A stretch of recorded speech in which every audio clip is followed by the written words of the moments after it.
em que momento o psicólogo, juntamente da parceria com o psiquiatra, vai conseguir abordar o momento da necessidade ou não da entrada de uma medicação por algum período que vai vir a ajudar, vai vir a somar, né, e o momento também certo de sair disso, né? Então, saber enxergar esse momento. Então, vamos abordar um pouco esse tema, até que esse sim, eu acho que por N razões gera um grande preconceito ainda, e a pessoa está lá sofrendo, está lá se escondendo cada vez mais porque eu vou chamar assim, ainda não tem aceitação de que precisa da ajuda, mas por que o preconceito, às vezes até de uma maneira inconsciente, está falando mais alto. O preconceito é uma falta de conhecimento, né? A pessoa não tem conhecimento do que possa acontecer, então é por isso que é muito bom até o médico psiquiatra, quando está ali com o paciente, explicar, né, todas as formas de tratamento, que não precisa ser só o remédio, se for o remédio, ok, vai funcionar. Não só uma falta de conhecimento, é um preconceito. Sim. E às vezes a gente hoje temos aí, né, instrumentos, ferramentas de Google, temos novelas, filmes, temos muitas bastante coisas que às vezes mais atrapalham do que vem ajudar.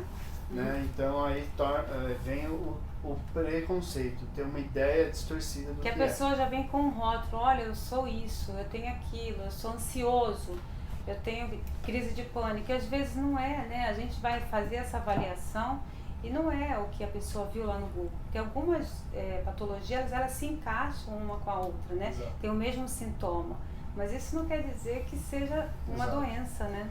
E pra gente voltar um pouco do que a gente estava falando, antes que a gente se perca, que a gente pode falar bastante, da medicação então, né? O medo, o anseio, acho que o que cada vez mais vem da ideia de quando alguém vai iniciar o uso de uma medicação, ou tem o receio de iniciar o uso de uma medicação, o porquê disso, né? Envolve a questão, nossa, mas esse remédio vai me deixar muito chapado, vai acabar com o meu dia, vou ficar improdutivo, entendendo que toda medicação, todas as classes, a gente temos diversas classes de psicotrópicos, todas elas vão te deixar improdutivo, vão te deixar sedado, sonado, de maneira alguma. Outra questão, nossa, eu vou ficar dependente de uma medicação.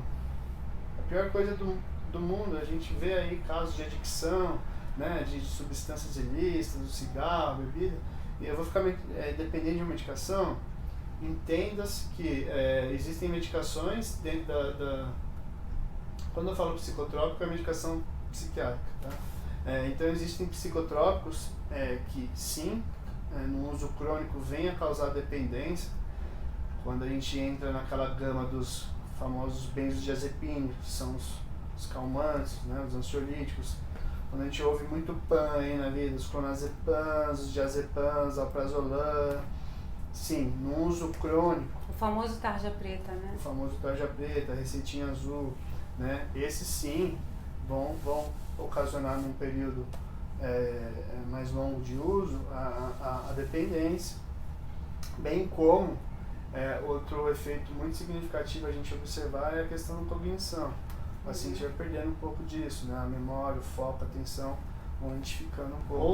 Outros psicotrópicos que vêm a causar dependência são anfetaminas. Quais são elas hoje muito usadas de uma maneira imprópria? Por exemplo, a Ritalina. Você já deve ter ouvido falar, e muita gente aí que deve estar assistindo, às vezes possa até já ter feito isso, né? Aquela tal pílulazinha que vai te ajudar a ficar mais inteligente, a pensar mais rápido. Então a gente tem que ter um diagnóstico para a gente tratar. A gente introduziu uma medicação, e a Ritalina é também mais uma medicação que possa vir a causar uma dependência, bem como as outras anfetaminas e os indutores do sono, que hoje... Só falando um pouquinho da Ritalina ainda, né? É aquela famosa hiperatividade que todos os professores, a maioria dos professores... É um pouco moda de diagnosticar TDAH, né, mãe? Exatamente. Então, primeiro tem que passar por um processo, né? Tem até testes que são aplicados para saber se realmente a pessoa é hiperativa, se precisa da Ritalina, né? Ou hiperativa, enfim, TDAH, né? Isso. Então a gente vamos falar o que é o TDAH, né? O transtorno de déficit de atenção ou hiperatividade, né? Então a pessoa, ela não precisa ser só hiperativa, ela não precisa ser só desatenta, ela pode ser os dois ou um de cada. Então realmente tem que ter o diagnóstico, tem que ser cuidadoso, né? Então vai naquela questão que a gente entrou de saber clinicar, de não tratar um sintoma. Exatamente. Então sem foco, toma Ritalina, você vai ficar com um foco maravilhoso, né? Tirou o sintoma todo. Aí a gente entra naquela questão do preconceito, quando a gente tem um filme que eu assisti, que é um rapaz que toma uma pílula, acho que chama Sem Limites o filme. O rapaz que descobre uma pílula e ele torna-se produtivo para tudo. Olha a ideia que torna isso para o ser humano, né? Então Sim. é uma correlação que se faz com a Ritalina entre outros tipos. Então essa causa de dependência. E a outra classe também que hoje muito se estuda são os indutores do sono, né? O Zolpidem, Stilnox, o PATS. Muito cuidado com essa medicação. Hoje eu vejo pacientes usando que nem drops isso. Então, às vezes eu vejo uma dependência muito maior do que um benzodiazepínico, do que um diazepam, tipo com clonazepam, Rivotril no caso. Porque o indutor do sono, você até me corrige, ele é para induzir o sono nos horários, né? A pessoa tem que fazer meio que disciplinado, todos os dias naquele horário, ele vai induzir ao sono. E depois ele é retirado, esse medicamento, que a pessoa já tem aquele hábito, né? É como o indutor do sono pode ser usado para diversos aspectos. Claro, dentro da insônia, mas aí hoje tem se crescido também a especialidade da medicina do sono, que é muito importante. Eu, pelo menos, na prática clínica do meu consultório, eu tenho focado muito na qualidade do sono do meu paciente, que é muito importante. Então, identificar o pré, o durante e o pós-sono, né?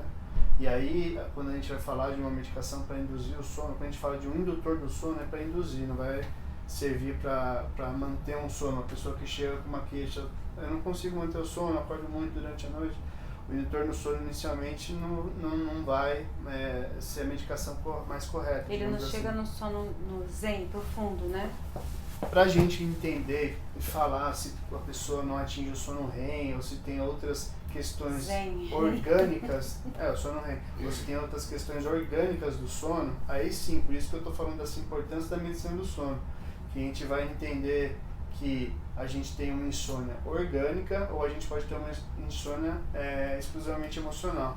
Por exemplo, passou por um processo traumático e aí se desenvolveu os sintomas. Você vai no consultório e vai questionar seu paciente, não, isso veio bem antes, isso começou logo depois que eu passei por esse processo traumático na minha vida e tal, ou não, chegar lá, não, mas eu sempre tive isso, doutor, era assim, sabe? Então, eu acho que hoje é válido a gente sempre focar nisso também, né? A gente está fugindo um pouco da medicação por causa da dependência, então vamos voltar um pouco, depois a gente fala um pouco mais dos indutores do sono em outro momento.